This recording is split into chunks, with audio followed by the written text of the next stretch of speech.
আপনি দেখছেন news now, আমরা জানি কোনটা খবর।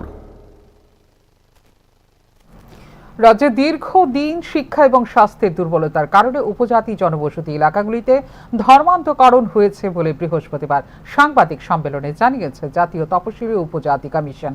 সাংবাদিক সম্মেলনে বক্তব্য রাখতে গিয়ে দেশের সীমান্তবর্তী রাজ্য হবার কারণে বিভিন্ন দিক থেকে জনজাতিরা প্রভাবিত হয়েছে বলেও মন্তব্য করে জাতীয় তপশিলি উপজাতি কমিশন। এদিন আগরতলার একটি বেসরকারি হোটেলে সাংবাদিক সম্মেলনের আয়োজন করে জাতীয় তপশিলি উপজাতি কমিশন।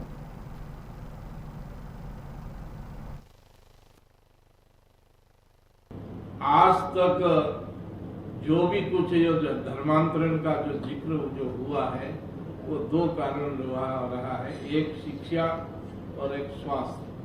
क्योंकि ऐसे पहाड़ी और जंगली एरियो में मतलब सरकार जाने में मतलब कठिनाई मानो या कुछ परिस्थिति कारण नहीं गई, उसका कुछ लोगों ने मतलब गलत दुरुपयोग करके शिक्षा और स्वास्थ्य के नाम से लेकर हमारे आदिवासियों का धर्मांतरण हुआ है।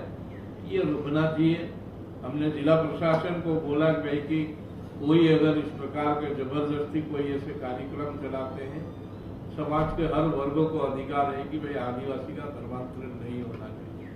कई एक बात आई है कि भाई कि लगा हुआ बांग्लादेश है, यहाँ पर बॉर्डर पे है, कुछ लोग यहाँ अंदर प्रवेश हो जाता है, आदिवासी बच्चे से शादी कर लेते हैं, फिर उनकी जमीन हड़पते, ये मामले भी आए। ये जितने भी जो मामले आए हमने जिला प्रशासन को अवगत करा दिया कि भाई कि इसमें सरकार को संवेदनशील होना चाहिए। और हमारे सदस्यों ने भी अनेकों प्रकार के यहाँ जिला ये डिस्ट्रिक्ट अधिकारियों को चीफ सेक्रेटरी के सामने अपनी अपनी बातें रखी है। और यहाँ पर कुछ ऐसी मांग उठी कि